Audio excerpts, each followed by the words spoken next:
Sidang kasus korupsi LPD Desa Adat Kedewatan memasuki babak baru pada Jumat tanggal 19 Juli.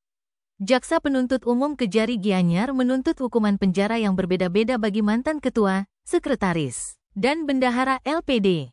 Iwayan Mendrawan, mantan ketua LPD, didakwa melakukan korupsi melalui pemberian kredit fiktif, penyalahgunaan dana LPD untuk kepentingan pribadi, dan manipulasi laporan keuangan.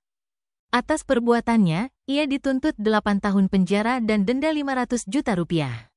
Selain itu, ia diwajibkan membayar uang pengganti sebesar 1 miliar rupiah. Imade Daging Palguna, mantan sekretaris, didakwa terlibat dalam pemberian kredit fiktif dan manipulasi laporan keuangan. Ia dituntut 7,5 tahun penjara dan denda 500 juta rupiah, serta uang pengganti sebesar 2 miliar rupiah.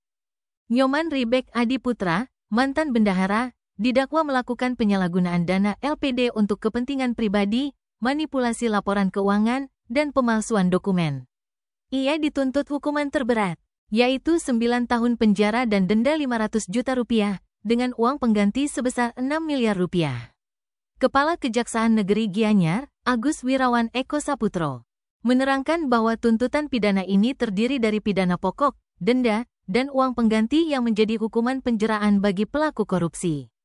Ia menegaskan bahwa Kejaksaan Negeri Gianyar berkomitmen tidak tebang pilih dalam penegakan hukum, baik bagi pelaku tindak pidana korupsi maupun tindak pidana lainnya.